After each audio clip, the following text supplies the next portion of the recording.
Já iniciamos aqui a gravação. Gostaria de dar boa noite, boa tarde, boa noite, não é? Dependendo do lugar onde cada um que está aqui nos assistindo esteja. Uma boa noite para todos e para todas, uma boa tarde. Nós estamos aqui hoje para conversar um pouquinho com a professora, com a doutora. Eu tenho mania de chamar todo mundo de professora, sabe, Ana? Com a doutora. E de certa forma tu também não é? Que tu também trabalha na universidade. Com a doutora Ana Canosa, sobre o tema a sexualidade dos contos de fada, que a gente vai ter o prazer de ouvi-la, conversar com ela, interagir, fazer perguntas, não é? Quem desejar. E gostaria sempre de dar o que eu chamo de avisos paroquiais, para quem está aqui nos assistindo pela primeira vez, seja agora ao vivo ou seja por meio da gravação, eu fechei aqui, alguém mexeu aqui, ou seja por meio da gravação, que o projeto Web Educação Sexual é um projeto já não oferecido há 4 anos, em parceria com universidades do Brasil e de Portugal. E as pessoas podem participar aqui ao vivo, assistindo aqui em tempo real a essas webinários, ou pode assistir as gravações, e quem desejar, que estão disponibilizadas já na página do site, não é, do projeto Web Educação Sexual, está aqui compartilhado aqui na imagem, o endereço e o nome do projeto, e quem desejar receber uma certificação no final desta etapa do projeto, e a certificação dessa vez vai variar o número de horas, vai depender de quantas webinários assistiu, não é? Pode receber um certificado mínimo de 20 horas, de 25, de 30, 40, 50, dependendo do número de webinários que assistiu. Mas as orientações todas vocês encontram aqui no site do projeto, onde fala em certificação. Geralmente, após no dia seguinte, após a webinar, a gente disponibiliza o questionário de avaliação lá na página também do projeto Web Educação Sexual. Então, nós vamos começando aqui, vou apresentar a doutora Ana, é psicóloga, psicoterapeuta, pós-graduada em Educação Sexual e Terapia Sexual pela Universidade Brasileira de Estudos em Sexualidade Humana, a SBRASH, e Faculdade de Medicina do ABC. Tem formação em psicodrama pelo SOVAP, né? Não sei se assim se soletra. É assim mesmo. E desde 96 é membro da diretoria da Sociedade Brasileira de Sexualidade Humana, a SBRASH, sendo a editora responsável pela revista da SBRASH, a Revista Brasileira de Sexualidade Humana, coordenadora e docente do curso de pós-graduação em Educação Sexual do Centro Universitário Salesiano, Unisal, é professora das disciplinas Sexualidade na Maturidade e Contos de Fada para Adultos e Grandes Mulheres da História, na Universidade Aberta, deixa eu deixar aqui que saiu aqui de novo, na Universidade, peraí que eu perdi que abriu ali, na Universidade Aberta e Maturidade da PUC, São Paulo. É autora do livro A Metade da Laranja, da editora Master, 2012, da coleção Crescendo na Sexualidade, do livro Madrasta no Conto de Fada, que eu estou lendo, estou amando, adorando. Maravilhoso. Mas eu preciso atualizá-lo, porque ele é bem antigo. Ele já é uma edição antiga, mas sempre delicioso de ler, vale a pena, e já fica aqui a indicação, não é? Da Madrasta, do Conto de Fada para a Vida Real, além de ser autora de capítulos de obras de psicologia e comportamento e sexualidade. Também assina a coluna mensal Sexo Fácil, da revista VIP, da editora Abril Cultural, consultora da revista Men's Health e Women's Health, meu inglês, apesar de estar nos Estados Unidos, é péssimo, doutora, para a pauta da sexualidade e comportamento, além de fonte para outros periódicos. Apresenta o quadro Família Pede Socorro e participa do quadro Beleza Renovada, ambos do programa da Eliane na SBT. E é parte do elenco do programa Escola para Maridos do canal Fox Life. A doutora Ana tem um currículo maravilhoso e vocês também convido para acessarem a página dela, não é, que tem materiais ricos, entrevistas, também está lá na página do Web Educação Sexual, todas as indicações e o currículo e a página da doutora Ana, que eu convido então para que vocês acessem e conheçam um pouco mais e até desfrutem do material que ela está lá. Eu vou então parar esse compartilhamento aqui e iniciar o compartilhamento da palestra de hoje com a doutora Ana aqui. E passo... Peraí, deixa eu só aumentar aqui o que eu fiz. Essa sala é um desafio. Essa sala é um desafio para mim. Eu vou fechar aqui, que já sumiu aqui. Deixa eu voltar aqui o compartilhamento. Vamos ver que está aqui o compartilhamento que eu quero. Tá entrando. Tá lá, não tá aqui ainda. Deixa eu compartilhar de novo a minha tela.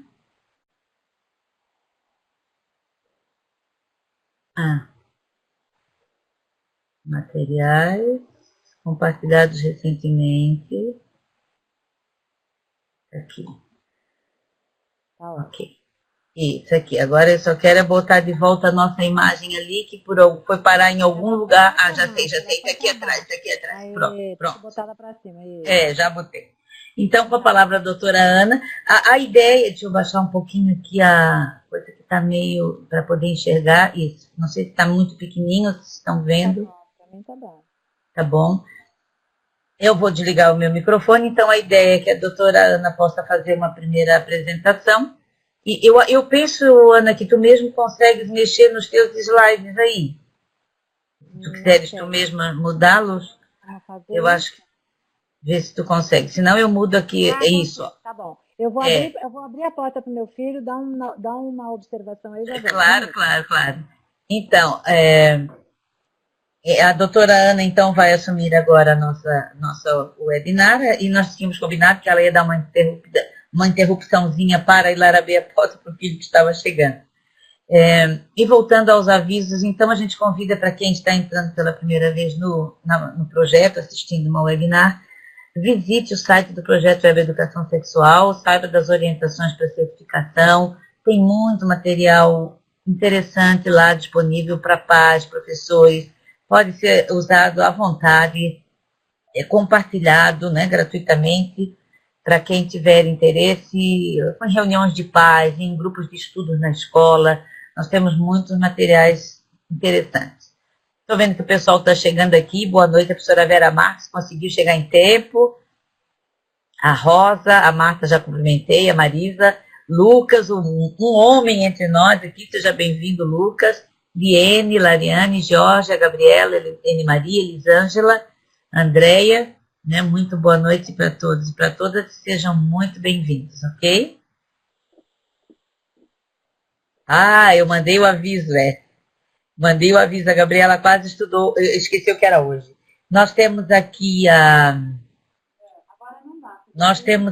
o chat que eu deixo visível para que a gente possa acompanhar as discussões, e a ideia é que a doutora Ana faça uma breve, né, apresentação, a fala dela, e depois a gente vai abrindo para perguntas que eu vou acompanhando, vocês podem ir depois também deixando as perguntas de vocês aqui no bate-papo que eu vou acompanhando, ok? Então, passo a palavra para a doutora Ana. Olá a todos e a todas, é um prazer estar aqui com vocês. Meu filho chegou em casa agora, então talvez a gente tenha um pouquinho de interferência, mas eu acho que vocês podem compreender isso, tá? Porque eu não tinha outro lugar nesse horário para poder me... Como é o nome dele, doutora Ana? Céu, meu único filho, de 7 anos. Céu, seja bem-vindo aqui ao grupo Céu.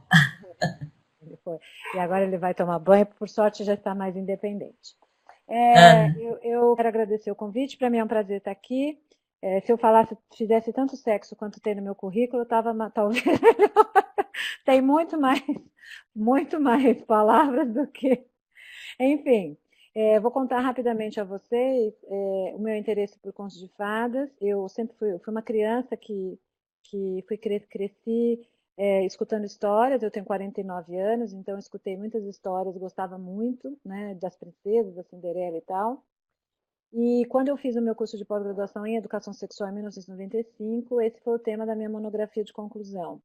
E a partir dos estudos dos contos de fadas, eu encontrei inclusive uma literatura de contos de fadas cujos heróis são idosos, e levei essa temática para a Faculdade da Terceira Idade. Então, hoje, há 20 anos, eu dou aula para a terceira idade, não só de sexualidade na maturidade, mas de contos de fadas para adultos, cujos heróis são idosos.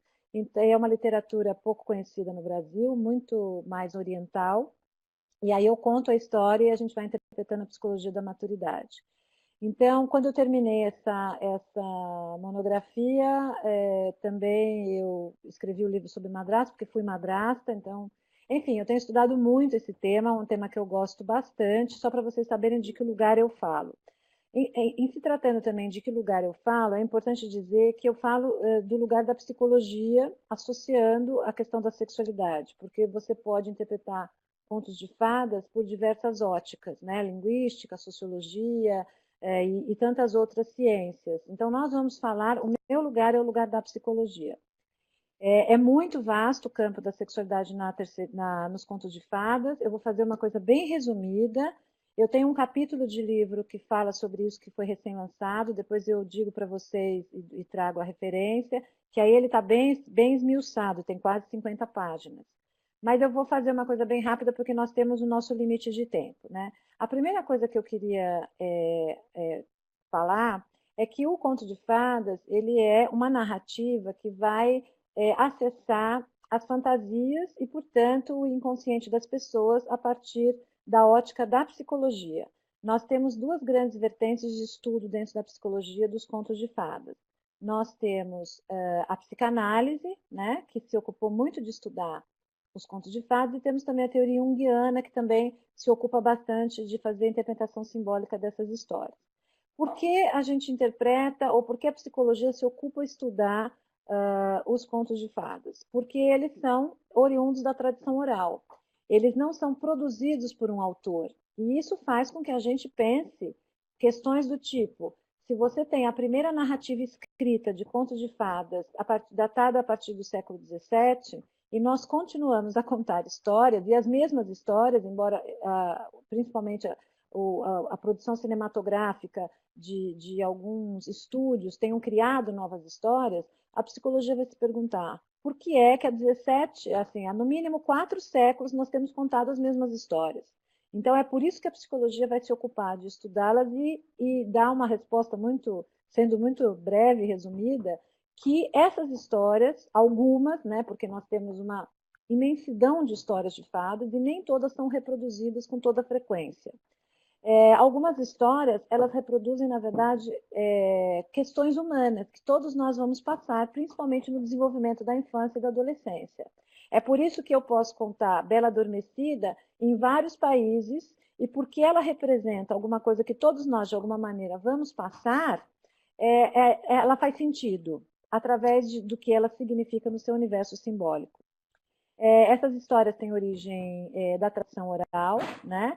E se crê que elas são uma soma de fontes latinas, né, greco-romanas, e se fundem com outras, né? E eu acho que isso vai dando uma característica muito importante, e um dos figuras que fizeram essa representação de coletar essas histórias do popular, primeiro foram alguns monges que fizeram isso e colocaram questões de valores cristãos em histórias que faziam parte da cultura popular, né? É como quando nós falamos no Brasil sobre o folclore, por exemplo. A gente se pergunta: quem é que criou, quem é que escreveu Mula Sem Cabeça?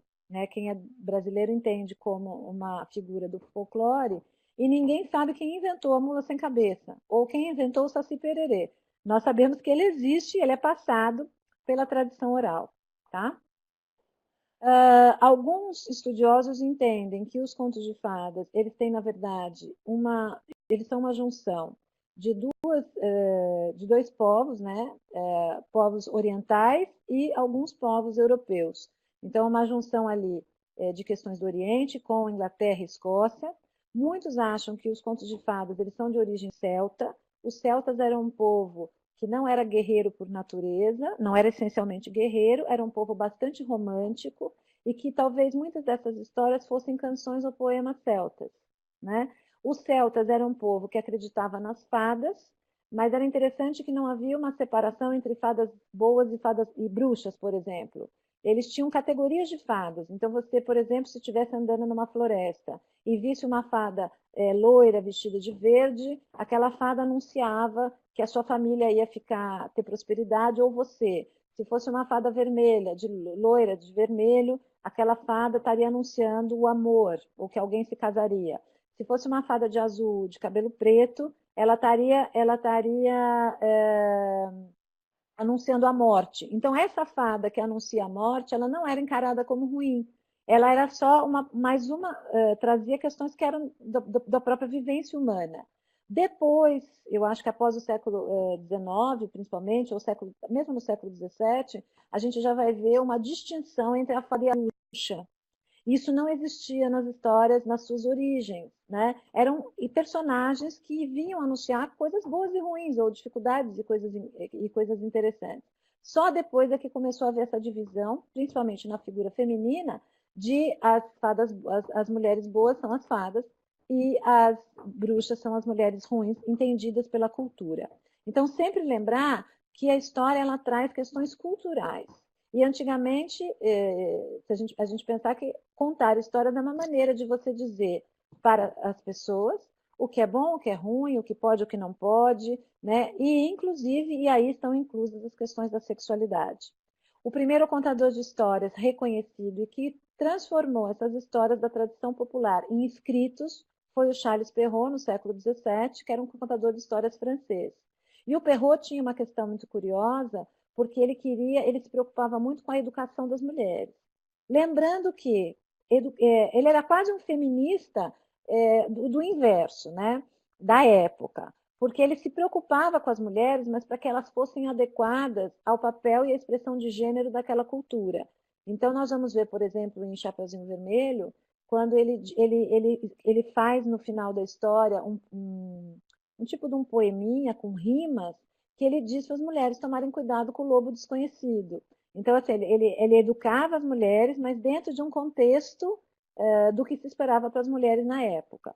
Se você pegar uma história como o Chapeuzinho Vermelho de Charles Perrault, e depois pegar o mesmo Chapeuzinho Vermelho dos irmãos Grimm, que foram muito reconhecidos porque eles produziram muita literatura no sentido de por isso que se chama coletânea dos irmãos Grimm. Então eles reeditaram histórias que o Charles Perrault já havia publicado e fizeram muitos livros de coletâneas de contos de fadas.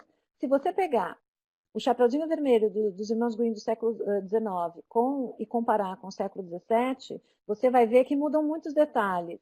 E principalmente essas versões mais moralizadas e muito do conteúdo sexualizado que estava mais explícito no século XVII está encoberto no século XIX. Então a gente tem que fazer o olhar cultural. Como é que era a sexualidade da criança no século XIX, né? Como é que se esperava que mulheres e homens se relacionassem? Então a gente já tinha muito no século XIX o mito do amor romântico. Então você deve amar e desejar uma mesma pessoa de maneira monogâmica e heterossexual para o resto da vida, amém. Né? E as mulheres uma expressão de papel de gênero mais passiva e os homens numa expressão de gênero mais ativa. Mulheres do ambiente privado, homens do ambiente público. Isso no século XIX era muito claro. Então, as histórias foram começando a também incorporar questões culturais e de valores e fortalecer expressões de gênero da época. Depois eu dou algum exemplo mais específico para vocês. Aqui as fadas e as bruxas, como nós já falamos, né? Eu estou correndo um pouco porque eu sei que nós temos um tempo pequeno, mas depois eu posso explicar alguma coisa que porventura fique não entendida, ou enfim, e me aprofundar. Então a gente vai sempre, eu vou fazer essa fala olhando para dois vieses. Um viés, que é o viés da psicanálise, entendendo que a criança vai escutar a história e vai acessar conteúdos do desenvolvimento psicossexual que fazem parte da natureza humana para a psicanálise. O outro viés é a questão de expressão de gênero cultural. Então, como é que a mesma história que acessa conteúdos nossos, desenvolvimento humano, pode também carregar expressões de gênero que vão colocando a mulher num determinado lugar e o homem num determinado lugar e a relação amorosa. Muito bem.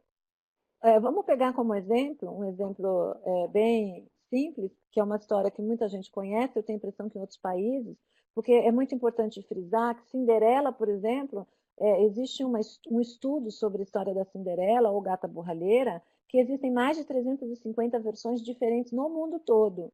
Então tem Cinderela no Chile, Cinderela na África, Cinderela no Japão. O que muda? Mudam os detalhes do entorno, né? Às vezes é a meia-irmã, às vezes é a irmã, às vezes é a madrasta, às vezes não é a madrasta. O que fica, o que é comum em todas as Cinderelas de todas as culturas? É o conflito do herói. Porque a narrativa do Contos de Fadas, ela tem uma sequência. Começa com quem é o herói, era uma vez, etc. Que idade que ela tem, ou quem são os pais, né? Aí depois de você explicar quem é o herói, vem um desafio.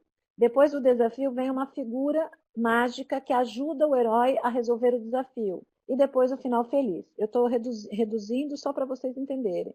E nós temos dois tipos de contos. Nós temos os contos de fadas, cujo objetivo maior do herói é o encontro amoroso, e nós temos os contos maravilhosos, cujo objetivo do herói é a independência, é a conquista de reinos, é conquistar dinheiro e assim por diante, né? O que nós vamos observar nos contos tradicionais, quando eu falo tradicionais, esses que nós estamos mais acostumados e que são muito antigos, é que normalmente quem vai em busca do desafio no conto de fadas, amor, são as mulheres.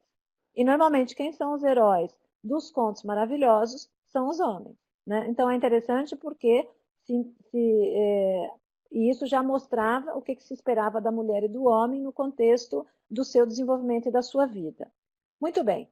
Se a gente pegar, por exemplo, João e Maria, esse João e Maria é uma imagem que eu peguei de um livro da Biblioteca Nacional, uma biblioteca de São Paulo. Então vai mostrar, né? João e a Maria perdidos na floresta junto com os animais. Ai, peraí! Ai, desculpa, eu mudei o cursor sem querer. Já volto para vocês no João e Maria.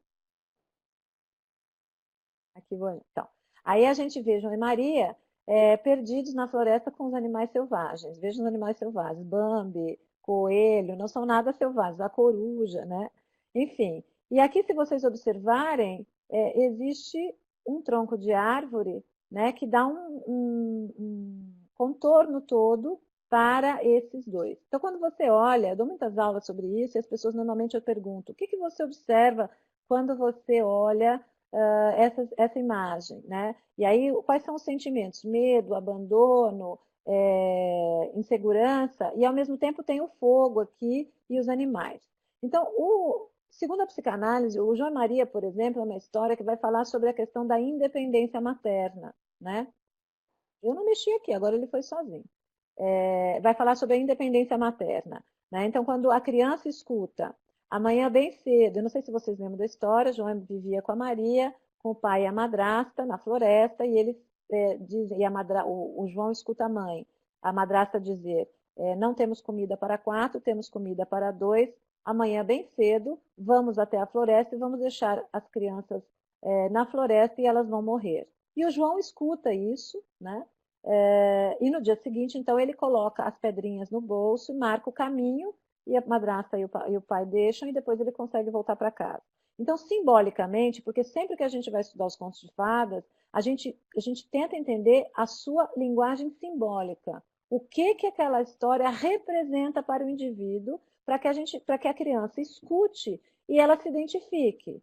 Então, a gente pode, por exemplo, de uma maneira muito rápida para explicar, é como se a criança escutasse. Amanhã bem cedo você vai para a escola e vai ser abandonado na escola com os animais selvagens. Então é um tipo de angústia que todos nós passamos, que é o caminho da autonomia. Então a história vai dizer que esta mãe que deixa uma criança na escola vira madrasta para a criança, ela vira bruxa, porque é a primeira vez que está colocando aquela criança a se desenvolver num ambiente. Não necessariamente a mãe é ruim, mas pode ser como a criança vê esse seu processo de autonomia, né? E aí depois, quando João e Maria ficam de fato perdidos, porque ele marca com caminho de pão e não consegue voltar porque o pardal havia comido, aí vem a representação da casa de doces. Então também a gente vai entender que a voracidade, colocar os doces para dentro, era como se eu pudesse colocar a mãe para dentro. Então aí há uma direta relação entre a questão da fase oral, de como eu me relaciono com o outro, segundo a psicanálise, e o quanto é difícil independer do outro. E se a gente fizer uma analogia com a questão amorosa, nós sabemos que o quanto é difícil deixar o outro ir embora, né? O quanto que a gente come quando a gente fica ansioso, como se a gente pudesse colocar o outro para dentro da gente. O quanto essa relação de oralidade tem no registro de prazer, e não só de prazer, mas de afeto, que a gente vai incorporando nessa simbiose na relação que nós temos com as pessoas. Então, o João e Maria seria, por exemplo, essa dificuldade expressa da gente independer das nossas figuras afetivas, sendo muito rápida. Depois a gente vai ter na Chapeuzinho Vermelho. Chapeuzinho Vermelho é uma história bastante sexual, no sentido simbólico. Vocês vejam aqui as cortinas, né? Essa aqui eu tirei de um livro dos irmãos Green. As cortinas em vermelho, né? E o vermelho sendo a representação de uma cor que dá sobre a paixão, sobre o sexo, sobre a vida, o sangue. E a gente vai ver que essa questão do sangue, ela se reproduz muito. Gente, ele tem vida, esse cursor, porque ele está fazendo sozinho. Eu queria pedir para que ninguém mexesse, eu não sei como é que tira essa possibilidade aqui, pedir para o pessoal do apoio nos ajudar, porque as pessoas mexem. Sozinho, mas enfim. Então é isso. Chapeuzinho Vermelho tem uma descrição bem interessante, né? A Chapeuzinho Vermelho, ela vai levar, ela é diferente de João e Maria. Enquanto João e Maria ainda estão independendo da mãe, tem medo de ir à floresta, ela já vai à floresta levando frutas e doces para a vovó. Então ela já mostra que ela já está num outro período de desenvolvimento infantil, ela tem mais independência, né? E ela está vestida de vermelho, que é uma cor da sedução e da paixão. A mãe diz para ela, não vá pelo caminho da floresta, não se distraia e não deixe a garrafa de vinho cair e quebrar. Essa garrafa de vinho cair e quebrar é de uma das versões mais antigas de Chapeuzinho Vermelho, que perdeu esse detalhe ao longo das mudanças dos séculos, né? E alguns psicanalistas fazem essa interpretação de não se distraia, não se perca no caminho, não deixe a garrafa de vinho cair e quebrar, que seria justamente uma associação com a virgindade, né? Deixar uma garrafa de vinho, alguma coisa muito frágil, que é o vidro, e escorrer o sangue. Essa é uma leitura da psicanálise que é bem interessante, só para a gente pensar um pouco. E aí tem a história do lobo, né? O lobo, uma figura masculina, não sei em outros países com quem nós estamos falando, mas no Brasil nós temos essa representatividade do lobo, esse homem de 40 anos, né? Que agora, ou a idade da loba, a idade do lobo. Então, seria como essa menina que vai em busca deste objeto de desejo, mas sendo ainda muito criança para lidar com ele. Então, seria uma história que poderia representar tanto a fase do Édipo, quando a menina desenvolve esse desejo inconsciente, não erótico, para a figura paterna, mas sem a intencionalidade da erotização. Isso para a psicanálise. Como a gente poderia também estar explicando qualquer menina que caminha pela estrada fora, eu vou bem contente, né, e que se depara com figuras masculinas que podem ser representadas pelo lobo devorador, que tem a ver com a questão da sexualidade. É muito interessante porque ela ensina o caminho para o lobo, para ele ir à casa da avó, né, comer a avó, e depois ele se veste de vovó, né? E ela espera, ela dá um tempo, ela vai colher umas flores para depois ir para a casa da avó. E aqui está o momento, então, em que ela se depara com esse lobo, ou seja, é como se ela chegasse neste momento e dissesse assim, isso aqui é muito para mim, e orelhas grandes você tem, não é isso que eu queria, né? Então, fala deste movimento das meninas, inclusive uma resposta muito interessante para as questões de sedução que nós falamos tanto, e no Brasil isso é muito forte. Então, quando uma menina, por exemplo, é violentada ou ela é abusada sexualmente, ou acontece alguma coisa dessa natureza, as pessoas culpam as mulheres ou as meninas. Ah, mas ela estava vestida daquele jeito. Ah, mas ela seduziu não sei quem, ela queria então. Existe uma fase em que as meninas treinam muito a sedução, né? E no Brasil, essa sedução treinada tem muito a ver com a vestimenta do corpo, muito curta e muito exposta, tem a ver com a questão da dança, e as meninas treinam uma sedução porque é um país, pelo menos, que estimula muito essa sedução. Mas há um momento em que elas não sabem a que essa sedução leva, ou não desejam que essa sedução leve a uma concretização de fato, né? E são muito punidas por isso. né? E ainda existe esse discurso social sobre a questão da violência em relação contra as mulheres, que ela quis, ela desejou. E não é bem assim que funciona, né? Existe aqui esse momento em que a menina está diante do lobo, então ela tem a curiosidade da sexualidade, da orientação, mas ela não deseja aquilo. Daí ela diz que orelhas grandes você tem, que nariz grande você tem. Tipo, não era isso que eu queria. Para vocês terem uma ideia, na versão de Charles Perrault, do século XVII, o lobo, quando o Chapeuzinho Vermelho chega na casa, diz assim: tire a sua roupa e deite aqui ao meu lado. Então é uma versão muito mais explícita, onde a sexualidade aparece de maneira mais explícita, né? E que depois foi retirada do contexto. Na versão de Charles Perrault, o lobo come a Chapeuzinho Vermelho, e não aparece o caçador. O caçador vai aparecer no século XIX com os irmãos Grimm, tá? Então, só para vocês entenderem, depois eu sugiro que vocês leiam algumas interpretações de Chapeuzinho Vermelho, que é bem interessante. É que a gente tem um tempo um pouco reduzido, e eu não quero me ocupar só de uma história. Eu estou querendo dar um panorama geral.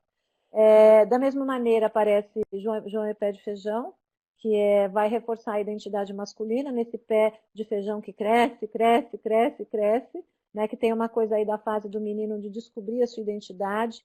É interessante porque no começo da história de João e Pé de Feijão, há uma vaca leiteira que para de dar leite.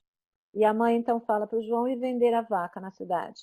Então essa vaca leiteira que para de dar leite é aquela mãe nutridora, e que faz esse menino e dizer, ó, agora vamos para a vida, vamos embora para a vida, que nem João e Maria.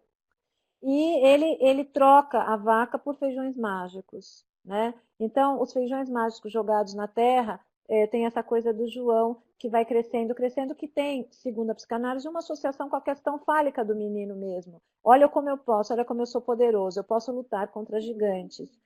Que é o fortalecimento da identidade do menino em determinado momento da vida, que tem especificamente uma ligação com o fato de ser homem dentro dessa cultura machista que nós temos, falocêntrica e assim por diante. Muito bem.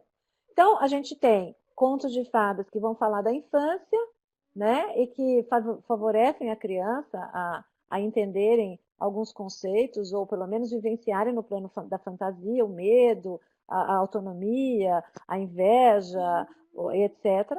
E nós temos, como eu falei no início, a questão social, que vai fortalecendo os papéis de gênero.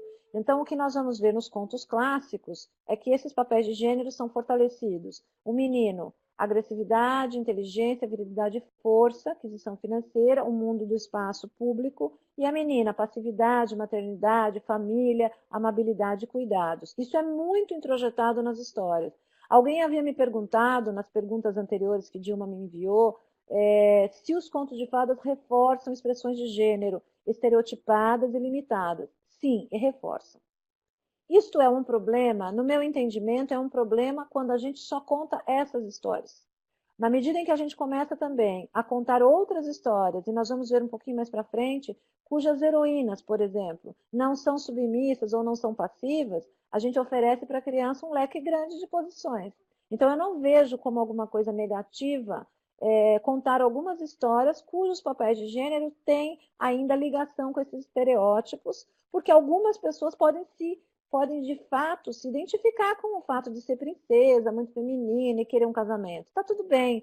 Agora, desde que a gente ofereça outras questões e não reforce e não limite. Essa é a minha posição em relação aos contos clássicos e aos novos contos. Vejam só. Por exemplo, Cinderela. Cinderela é uma história que eu chamo Cinderela, que é a busca é a história da esposa perfeita, né? É a representação. Primeiro, Cinderela vai falar sobre a busca do ideal de amor. E nesse sentido, a psicanálise vai dizer, todos nós idealizamos um amor na vida. Não adianta, pode ser em 2017, em 2013, em 1995, em 1903. A idealização do objeto de amor faz parte da natureza humana. Por isso que a história ela é atrativa. Por isso que eu escuto a história e eu me identifico em algum momento. Porque em algum momento da minha vida, eu idealizei o amor. E essa idealização, ela começa na puberdade, no início da adolescência, e mesmo que hoje os jovens tenham outra visão de relacionamento e tenham menos e não entendam mais o amor romântico como a única expressão de desejo, de amor, e mesmo que façam sexo sem afeto ligado, né, de maneira descompromissada, ainda assim, quando nós nos apaixonamos, nós idealizamos o amor. Por isso que, de alguma maneira, a gente escuta essa história e a gente entende. Agora, na representação de gênero, a história de Cinderela e outras histórias de princesas clássicas, Bela Adormecida, Branca de Neve, enfim, a Bela e a Fera, a Rapunzel, a gente vai observar o quê? Que a expressão, o que se espera da mulher é, primeiro, ela tem que ser linda, porque a princesa para ser escolhida pelo príncipe. Aliás, essa é a primeira observação que eu quero fazer na questão de gênero, nessa busca de ideal de amor. Quem escolhe as princesas são os príncipes, não são as mulheres que escolhem os homens. Então, isso é um registro de gênero que vem muito forte. São os príncipes que dão os bailes para escolherem as mulheres. Nesse contexto, as mulheres cresciam com essa configuração de ter que ser escolhida de um homem. E nós vemos esse registro na sociedade até hoje, quando as mulheres muitas vezes fazem qualquer coisa para casarem com alguém, né? Ou qualquer coisa para serem escolhidas por um parceiro, e não fazem o oposto, que é escolher um parceiro. Pensar, que parceiro que eu quero? Quem que eu quero? Quem vai ser bom para mim? Né? Esse cara é bom para mim? Ou eu tenho que ser muito mais submissa e submetida à escolha do outro? Então, nós vemos essa realidade ainda muito forte no Brasil, isso está em mudança, mas ainda é forte. Porque por séculos nós escutamos isso. É o príncipe que escolhe a princesa. Pois bem, e para você ser escolhida do príncipe? Faça como Cinderela. Primeiro, seja bonita, tá? Não tinha nenhuma princesa vesga com problema ou qualquer outro gênero. Quer dizer, seja bonita dentro desse estereótipo da beleza que nós estamos ainda lutando contra, tanto tempo lutando, né? Você tem que se encaixar naquele modelo de beleza. Então, seja bonita nesse modelo, seja bondosa, generosa, tá? Vítima do mundo e sofra calada, e saiba fazer todos os trabalhos domésticos, lavar, passar e cozinhar. A Branca de Neve foi fazer um estágio na casa dos anões, para só depois o príncipe vir, porque ela primeiro precisava aprender a cuidar de todo mundo, né? Muito bem. E aí tem uma questão que é muito interessante, que para você ser escolhido do príncipe, você tem que ter todos esses atributos e ser virgem e casta. Ok? E aí ela vai ao baile e as mulheres se estapeiam e se matam para serem escolhidas do príncipe. Vejam que na história da Cinderela, quando ela perde o sapatinho, e eu já falo um pouco sobre esse símbolo, o príncipe vai experimentar o sapatinho em todas as mulheres do reino. E elas são capazes de cortar o calcanhar ou o dedão para calçar o sapatinho da prometida. Então, essa história vai trazendo uma análise para as mulheres, ou um comportamento feminino de extrema competição feminina para serem escolhidas pelo homem. Então, eu tenho que me matar, eu tenho que fazer de tudo, nem que seja para cortar o dedão para ser escolhida do macho. Então, essa história, ela revela muito isso, né? O momento do sapatinho, que ela perde o sapato de cristal, também tem uma configuração de castidade muito interessante. Ela não pode passar da meia-noite, porque meia-noite ela implicaria em ela passar a noite com o príncipe, né? Mudar o dia para a noite. Mulher casta não pode fazer isso. Ela perde o sapatinho de cristal, alguma coisa muito pequenininha, que só uma coisa do tamanho certo cabe lá dentro, que é o símbolo da castidade. E enquanto volta, Cinderela fica esperando pelo príncipe, lavando, passando e cozinhando, o príncipe vai e experimenta os sapatos em todas as mulheres do reino, querendo dizer que essa sexualidade ele podia usufruir normalmente como homem, e no final, depois que ele passa o rodo em todo mundo, ele vai buscar quem? A mulher de família que ficou esperando para lavar, passar e cozinhar. Então, aqui, essa expressão de gênero é muito forte em histórias como Cinderela, por exemplo, né? Deste papel submetido da mulher, e que a mulher só pode ser alguém a partir do casamento. As histórias que têm uma proibição muito forte em relação ao feminino, né? Rapunzel é uma delas, né? A hora que a menina...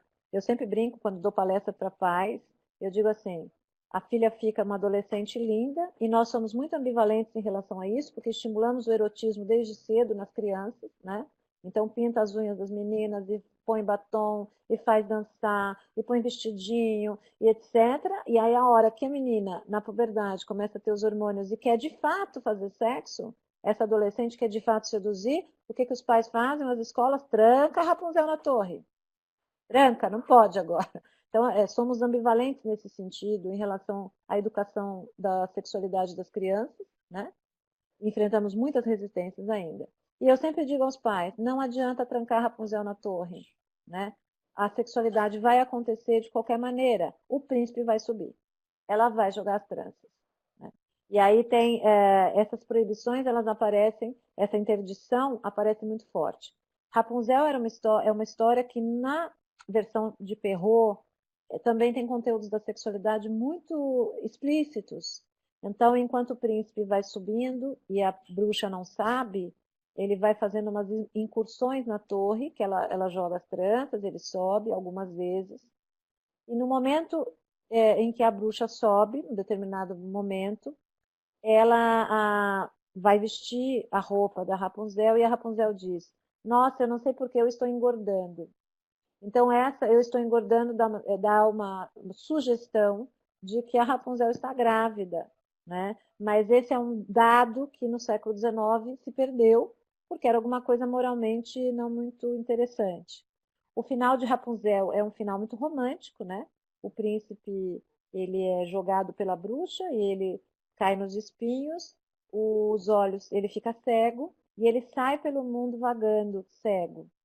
A Rapunzel é expulsa da torre e ela vai pelo mundo também, e um dia ela encontra esse príncipe e ela chora e as lágrimas curam a cegueira do príncipe, que também tem um viés muito simbólico do tipo que quando nós estamos completamente apaixonados, a gente só enxerga mesmo o nosso objeto de amor. Isso todos nós já vivemos. Né? Quem esteve apaixonado na vida sabe que a gente só vê o objeto de amor. E nós somos cegos para o restante. Então, a história vai sempre trazendo essas nuances que são meio comuns a nós, como seres humanos, que vamos tendo que lidar com afeto e desejo, e também com as expressões de gênero e com conteúdo cultural forte. Né? Além das proibições, nós temos as punições para o mundo feminino. Então, como em Bela Adormecida, né, que não podia tocar o dedo no fuso de uma roca aos 15 anos.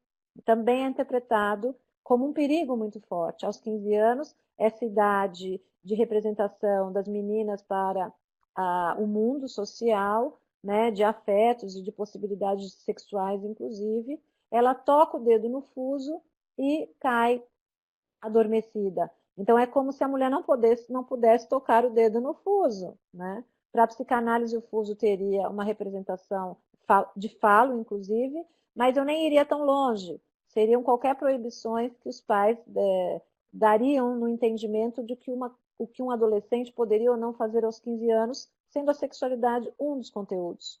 E aí ela só vai, e aí no final de Bela Adormecida, como a gente reproduz essa ideia de que, primeiro, a mulher não pode tocar o dedo no fuso, né? Antes, ela tem que esperar passivamente deitada por um homem que ela nunca nem conheceu direito na vida, que vai beijá-la e vai levá-la para ser feliz para sempre. Então, aqui se reproduz conceitos da interdição, ela não pode tocar o dedo no fuso, da punição, ela tocou o dedo no fuso, então ela tem que ficar dormindo por 100 anos, da passividade feminina, e, de novo, quem escolhe o objeto de amor é o homem, não a mulher. Né?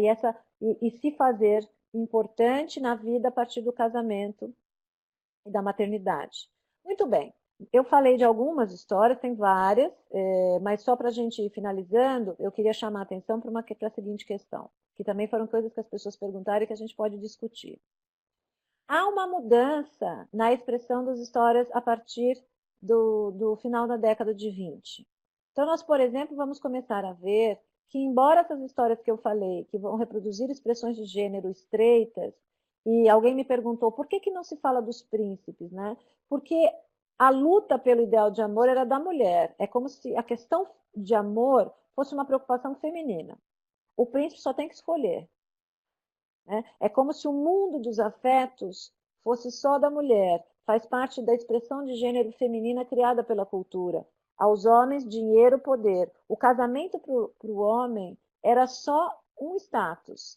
É alguém, eu tenho uma parceira, que boa mãe, boa esposa, que vai ter todos os atributos de Cinderela, para eu ter meus herdeiros, meus filhos e ponto. Está dado. Por isso que as histórias, os desafios são femininos, porque são elas que se preocupam com o amor.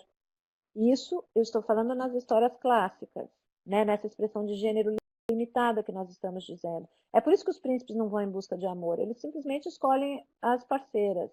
Dá para entender, né? O amor fica uma luta feminina, porque é ela que tem que casar, é ela que tem que ser reconhecida pelo casamento. E é como se o afeto ou coisas de amor fossem só do universo da mulher. Isso vai mudar no final do século XX, com novas criações da Disney e de outros estúdios cinematográficos, com princesas, né, personagens que não vão somente esperar o casamento. Então nós vamos ver, por exemplo, a princesa Jasmine, que foi a primeira heroína que aparece desejando, recusando um casamento imposto. Ela é uma heroína bastante transgressora, que quer outras coisas, né? E que recusa o casamento que lhe foi imposto e que deseja se casar por amor. Então aqui a gente já vai ver uma pequena mudança em que ela começa a opinar sobre esta escolha. Então, se todas as outras não escolhiam, eram escolhidas, a Princesa Jasmine, em 1992, esse filme da Disney, começa então a escolher o parceiro, já começando a melhorar um pouquinho, né? Então, os filmes vão acompanhando as mudanças sociais e sendo ali retroalimentados por ele.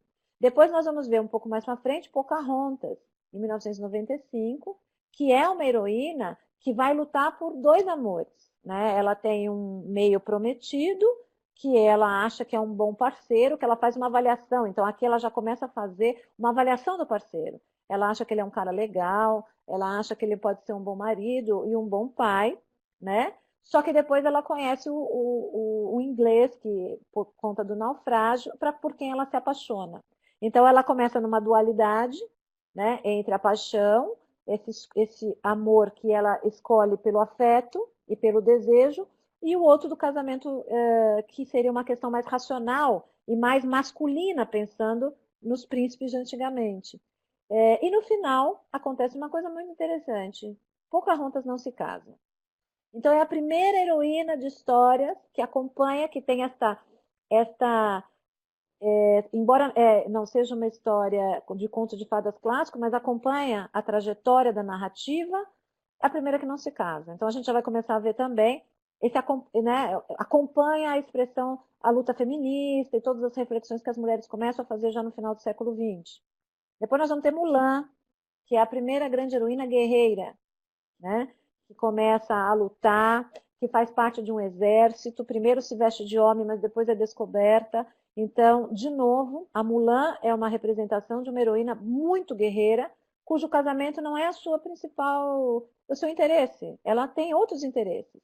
Né? Só que ainda ela se casa, é como se o casamento ainda legitimasse a parte afetiva da mulher, né? Mas já aparecem outros interesses.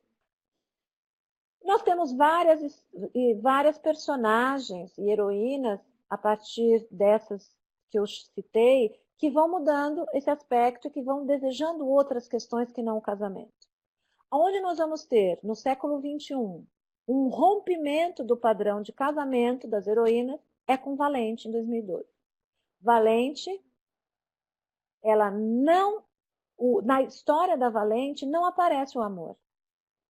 A Valente, ela é uma menina cuja mãe queria que ela tivesse modos femininos, né? Ela tem esses cabelos de fogo, que são cabelos indomáveis, que mostram uma personalidade indomável, e ela gosta de arco e flecha, ela gosta de cavalgar, e a mãe tentando fazer com que ela seja uma menina nos moldes das princesas antigas. E ela não quer ser isso. E toda a história de Valente o foco do desafio do herói é lidar com o feminino em relação à mãe. Então, todo o conflito da história não tem a ver com amor. Tem a ver com a sua identidade feminina e a sua luta com a mãe para ser reconhecida como uma menina que não deseja ser ou não se enquadra nessa expressão de gênero tão antiga, como das outras princesas. Então, Valente quebra de vez com a necessidade do amor para as heroínas, né? E então ela é uma heroína diferente. Eu adoro Valente, eu acho uma história riquíssima. E quando me perguntam o que expor para as crianças, expor tanto. Mérida é a protagonista da. Desculpa. Eu estava falando de Valente, Valente é o nome do filme. Eu estou lendo agora que eu li aqui. Valente é o nome do filme, Mérida é a personagem, tá? Desculpa. Então, enfim, eu sugiro que vocês, quem não assistiu a Princesa Mérida na história Valente, né? Porque no Brasil é Valente, o título do filme, que assista, porque é muito interessante mesmo. Depois a gente vai ter a reviravolta de Malévola, que eu amo Malévola, de 2014, com a Angelina Jolie maravilhosa na personagem, que vai também mudar a versão de Bela Adormecida. Então, enquanto a Bela Adormecida tem a questão da interdição, né, a Malévola, porque na história da Bela Adormecida, a Malévola foi uma fada que não foi convidada para o batizado, isso nas histórias mais originais. O rei e a rainha desejavam muito um bebê, o bebê nasceu, que é a princesa Aurora, né? Aqui é a princesa Aurora, e eles convidam 12 fadas para o batizado. Só que eles só tinham 13 conjuntos de porcelana e de facas de prata e de cristais. Então eles esquecem de convidar, eles não convidam uma das fadas. Muito bem. No dia do batizado, cada fada dá um presente para a princesa Aurora. A você eu dou a beleza, aí a outra dá a você eu dou a generosidade. Então vão dando questões e fica faltando uma fada para dar o presente quando Malévola entra. Quando essa 13ª fada que não foi convidada entra, se sente traída pelo rei e aí ela amaldiçoa. Quando Malévola fizer 15 anos, ela vai tocar o dedo no fuso de uma roca e vai morrer. E a 12ª fada, que ainda não havia dado presente, então ela consegue amainar a maldição e diz, ela não vai morrer, vai dormir por 100 anos. Isso são nas histórias mais originais. Enfim, na história de Malévola, de 2014, nessa releitura do filme, é interessante porque a Malévola, ela é traída pelo homem, que é o pai da Aurora, né? Ela é uma grande fada, é um grande ser mágico que cuida de toda a parte da floresta que é do reino mágico, e ela faz amizade com uma pessoa que é do reino dos humanos, que é um homem. E ela faz muita amizade, fica com ele durante um bom tempo da vida, ela vai crescendo com essa amizade, até que o rei, isso para quem não viu Malévola, até que o rei fala que vai dar a mão da filha em casamento para quem trouxer as asas da rainha das fadas, do reino das fadas, porque se cortar as asas, ela ficaria mais vulnerável e eles conseguiriam ter acesso a esse reino. E esse rapaz que cresce ao lado de Malévola, e que agora é um homem, para poder se casar, ele vai lá, está com ela, eles conversam, ela adormece e ele corta as asas dela. Então ele trai aquela figura que mais. E dá uma intenção de que eles também são um pouco apaixonados. E ela então faz o quê? Ela fica com ódio deste homem e joga a maldição na filha desse homem quando ela se casa. Quando ele tem essa filha, ele se casa com a filha do rei e tem a Aurora. E ela joga então a maldição na Aurora. Só que ao momento em que ela começa a acompanhar o crescimento da Aurora, ela percebe que ela começa a desenvolver um amor por essa menina, né? Então, aquilo que era o ódio pelo homem vira, né, e que vira uma maldição feminina, e aí isso me faz pensar uma coisa interessante. É muito comum que as mulheres, quando os maridos têm amantes e descobrem, que elas vão tirar a satisfação e colocar a culpa dessa infidelidade conjugal na mulher, na amante do marido, e não no marido, que é quem rompeu com o contrato monogâmico do casamento. Aqui a história tem um pouco disso, né? Ela é traída por um homem e ela joga a maldição na filha do homem, né? Na mulher. Só que é com o acompanhamento dessa mulher que ela cria um tal de um amor verdadeiro. Então, a história, este homem passa a não ser mais o grande problema para ela, mas e sim o desenvolvimento da sororidade feminina, porque ela se reconhece na Aurora. É bem bonita a história, eu também sugiro que vocês assistam Malévola, porque vai mudando um pouco a configuração que nós temos do feminino e do masculino. Deixa eu ver o que mais que eu trouxe. E, para meu espanto, né, a gente vem, como a gente observa, a gente vem mudando a configuração dessas novas heroínas, trazendo heroínas guerreiras que não querem mais o casamento, que não precisam se casar no final, aliás, não precisam nem ter um amor como Valente, para chegar em 2015 e trazer de novo Cinderela no padrão clássico da mulher que espera o príncipe. 2015 foi quando foi lançado Cinderela. No Brasil foi a 4ª maior bilheteria de cinema no ano de 2015. Então aí eu fico pensando, gente, a gente avançou tanto, né, e voltamos com muita gente gostando de Cinderela. Isso talvez diga para nós que sim, Cinderela é uma história que fala muito sobre o ideal de amor, né, mas que também traz expressões de gênero muito tradicionais e muito desiguais, né? Ou pelo menos que traz uma mulher muito passiva esperando o afeto, o amor e o príncipe. Talvez todos nós, em algum momento da vida, sendo heterossexuais ou não, ou mesmo homossexuais, a gente idealize o amor e entenda que Cinderela faz parte, né? Uma história que se apresenta bastante interessante pela idealização amorosa que todos passamos.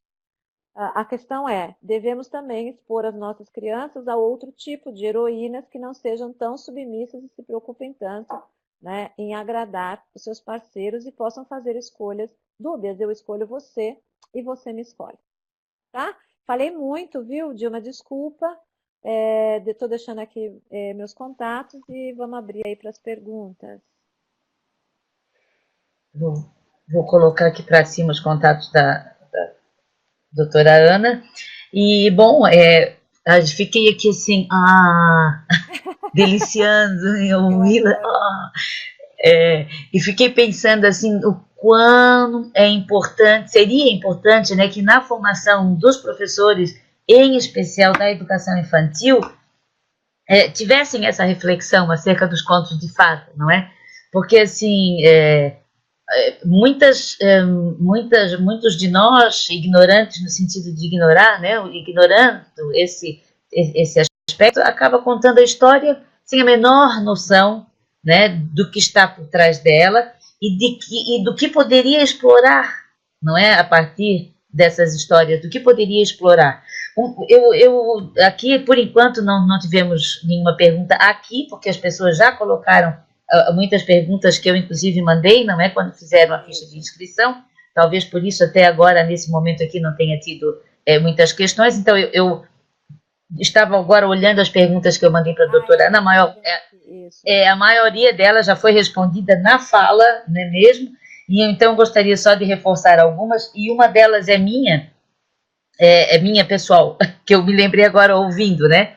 Quando a Ana coloca que, assim, geralmente as histórias, né, os contos de fada, ou qualquer história mesmo infantil, elas têm sempre um final feliz, né? Todo mundo dá certo. E outro dia eu estava lendo, não me lembro aonde, que nem sempre, se não me engano, era na Suíça, que as histórias são contadas como elas foram criadas, né, nas suas versões originais, em que nem todas elas tinham final feliz, né? Tinha gente que morria, tinha desgraça, e essa tendência, né, de mudar e sempre acabar um final feliz, eu gostaria que a doutora Ana pudesse comentar um pouquinho disso, assim, todo mundo acaba feliz, tudo dá certo, e quando, né, o que isso implica na formação da criança, né? Tem alguém falando sobre, a Dulce está falando sobre o Vladimir Prop, e o Vladimir Prop ele estudou a morfologia dos contos de fadas, é bem interessante, ele coloca várias funções para a gente entender como é que essa narrativa se forma. Existem duas observações ou duas linhas teóricas de pensamento sobre o que você está falando, Dilma.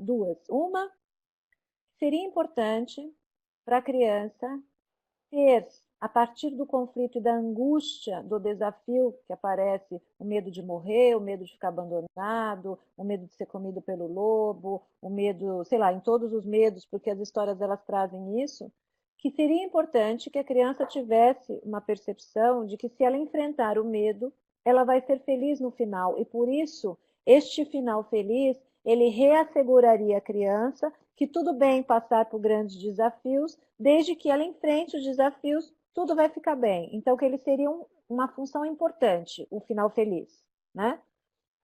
Por outro lado, tem isso que você disse, quer dizer, por que, que as crianças também não podem enfrentar situações em que o final não é feliz, né? Ou que as coisas ficam assim, por acontecer, por que, que nós precisamos finalizar tanto? As histórias eram muito mais, traziam muito mais as questões difíceis, as agressões. Como eu falei, Chapeuzinho Vermelho, por exemplo, não tinha a história do caçador, morria assim, ela era comida pelo lobo e ponto. Né? Ficava ali essa angústia. Dei trela para o lobo, no do caminho, no desconhecido, e o lobo me comeu. Né? E parece que nós passamos por um período dessa sociogênese da infância, em que a infância precisou ficar muito protegida demais, eu penso, né? No final do século XIX, no século XX, e que agora nós estamos repensando um pouco. A gente fica, se a gente for trazer, por exemplo, a tecnologia, essa preocupação entre a violência, a gente deixa essas crianças assistirem violência, não deixa, o que a gente faz? Nós temos um mundo violento, então nós estamos Exato. o tempo todo refletindo sobre esse padrão educacional, mas Acho que porque existe morte, não é? As crianças é outro tema tabu, né? Inclusive em histórias, muito pouca história, né? As crianças se deparam com isso, com avós, com pais, com irmãos. Tem uma história que eu também sugiro a vocês, que chama Pele de Asno. Pele de Asno é uma história que fala sobre a relação incestuosa da mãe com a filha, do pai com a filha. O pai quer casar com a filha. Então, veja, é uma história bem, assim, ela é da coletânea, só que ninguém conta. Porque, nossa, a gente vai trabalhar isso? E seria uma história, inclusive, para a gente ler para as crianças e entender e explicar que o amor paterno é o amor, né, o amor erótico é outro. Então, por que não trazer? Porque nós temos dificuldade. E eu acho que essa é uma marca forte do século XX em relação ao padrão educacional infantil, em relação à sexualidade da criança e todos os temas tabus, como você disse. É uma marca forte mesmo. Que temos que pensar, né? E uma última questão que eu gostaria de colocar, para fechar, para a gente não ultrapassar muito tempo, e porque realmente assim a fala é deliciosa, o assunto é instigante e motivante, mas o tempo é o limite, né? Que orientações a doutora Ana poderia nos deixar em relação ao uso dos contos de fada, no sentido de que a gente possa contribuir com a construção de uma sexualidade mais saudável da criança, e também numa vertente de equiparidade de gênero, né? Joga tudo no lixo, agora não se usa mais, agora não pode mais falar em princesa, agora é proibido, as meninas não podem mais ser princesas, não pode sonhar com um príncipe, né? Porque assim, eu vejo muito conflito hoje com relação a isso, né? Tipo, quer jogar tudo no lixo, não é? E radicalizar, né? Radicalizar. Então, que orientação a doutora Ana deixaria para pais, mães, professores que estão nos ouvindo? O que fazer com esse impasse? Vou dizer para vocês uma coisa. Eu, no final do mês agora, estou indo para a Disney World levar o meu filho. E eu falo para as minhas amigas que eu estou no momento de precisar de ir para a Disney, né? Porque o mundo está tão difícil que eu preciso fingir, pelo menos por uma semana, em todos os parques da Disney, que o mundo é cor-de-rosa. Então, eu brinco, eu falo, eu preciso fingir um pouco. Por quê? Porque o mundo da fantasia, ele também é para ser bom. Não tem nenhum problema a menina se vestir de princesa. Ela pode escolher a princesa que ela quiser. Ela vai vestir essa princesa, porque isso faz parte da cultura. Talvez daqui a 30, 40 anos não existam mais princesas, eu não sei. Mas hoje existem as princesas. Né? E por que ela não pode se identificar? Ela pode se identificar. Vai ter momento que essa menina vai querer, ela vai chegar para o pai e vai dizer, papai, você é meu namorado? E ela está vestida de Cinderela. Aos 3 anos acontece isso. Mas vai ter momento também que ela não vai querer ser a Cinderela, vai querer ser a Princesa Mérida. Então, eu acho que a gente tem que fazer uma transição de maneira tranquila, oferecer para as crianças tudo o que elas têm de possível, de afeto, de brincadeira, de princesa, de príncipe. Agora, nós não podemos restringir aos papéis e aquelas princesas que vão reproduzindo conteúdos que nós temos combatido de desigualdade. Né? Então, a gente oferece outras coisas. E oferece bem. Existem uma série de livros hoje que falam, inclusive, tem alguns que falam assim, eu não quero ser princesa, então fala da menina que gosta de futebol, de bicicleta, e que ela não se enquadra. Tem outras histórias que recriam Chapeuzinho Vermelho politicamente correto, e etc. Então, eu não vejo nenhum problema de nós oferecermos para as crianças as histórias clássicas, desde que a gente ofereça as histórias mais recentes, que mudam o padrão de gênero. Quando a gente vai trabalhando com as crianças um pouco mais velhas, 6 anos, 7 anos, a gente já pode começar a questionar os padrões. Então a gente pode dizer, olha, será que o casamento é a única coisa importante para a princesa? Né? E conversar com as crianças. Eu converso muito com meu filho sobre isso. Então, teve uma notícia, eu não sei se vocês acompanharam, sobre a Disney em Paris, esses dias, que uma mãe foi inscrever o filho Noah, como se chama o filho, no dia de princesa, que acho que eles vestem, enfim. Então ela ia para o parque e inscreveu o filho.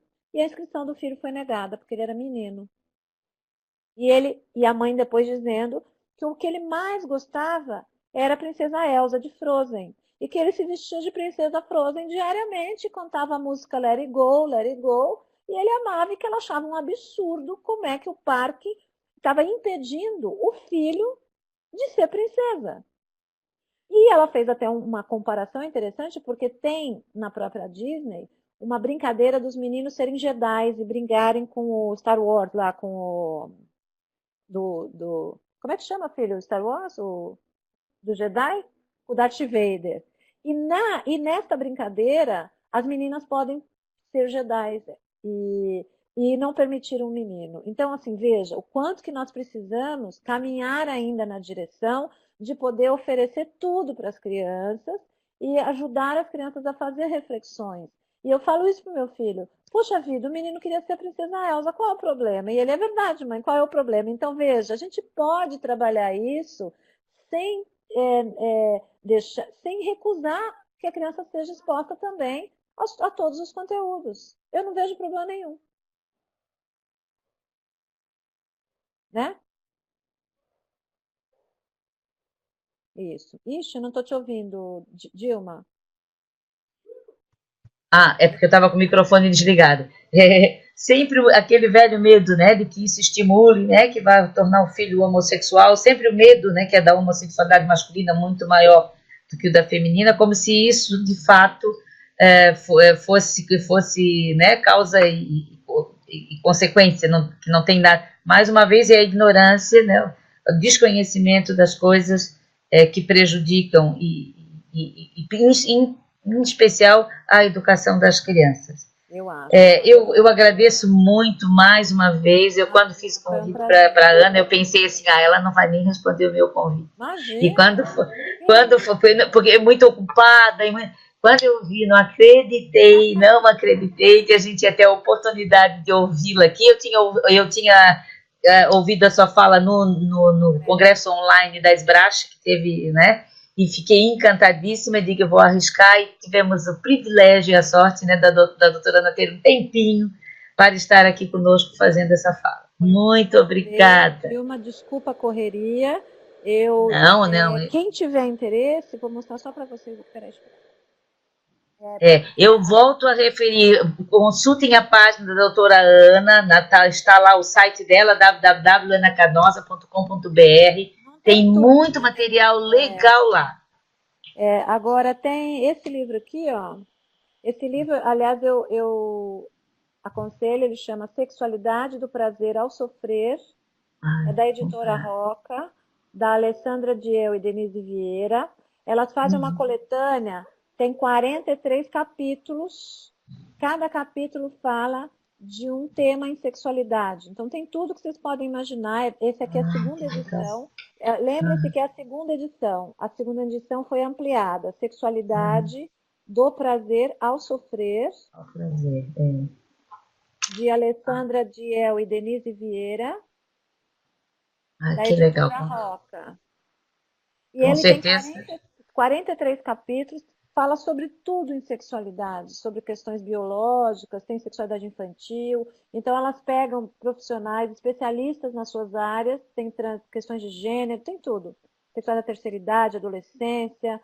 E eu escrevi 2 capítulos, sendo um o de contos de fadas, a sexualidade nos contos de fadas, muito amplo, tem quase 50 páginas, é quase um mini livro. Então, se alguém se interessar pelo assunto, também está lá nesse livro, mas eu aconselho o livro de qualquer maneira, como uma grande bíblia atualizada da sexualidade, para Com vocês terem à certeza. mão, porque é muito bom esse livro de fato, viu? Vou Tem muitos providenciá-lo. envolvidos, É, tá?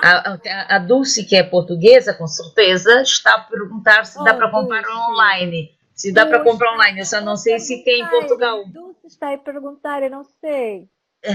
Não Tem sei que se ver. tem que ver. E se tem para vender em Portugal, né? Porque como é a edição do Brasil, às vezes... Dulce, você pode me escrever? Veja aqui, Dulce, o meu e-mail, por favor, que a colega portuguesa, não sei se você estava aqui, eu também sou portuguesa, tenho dupla cidadania. Você, por favor, me escreva, eu vou perguntar às autoras se existe a possibilidade de lhe enviar, tá bom? Mesmo que não seja online, se existe alguma possibilidade de lhe enviar.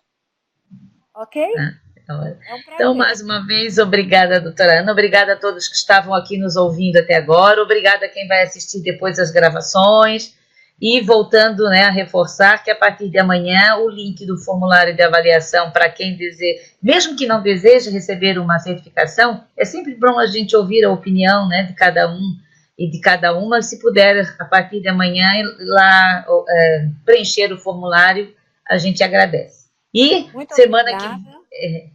Desculpe falar tanto, tá? Foi um prazer, um beijo, uma boa noite ou boa tarde para todos e todas e até uma próxima oportunidade. Não, desculpa, foi uma delícia, não falou nada de, né, não falou muito. E semana que vem nós temos uma outra palestra maravilhosa, com uma outra colega maravilhosa, que é a doutora Iracema Teixeira, que vai conversar conosco sobre a questão do desenvolvimento, né, do papel do processo da vinculação no desenvolvimento da sexualidade infantil. É um outro tema muito importante para pais, mães e professores. Então, até... É maravilhosa.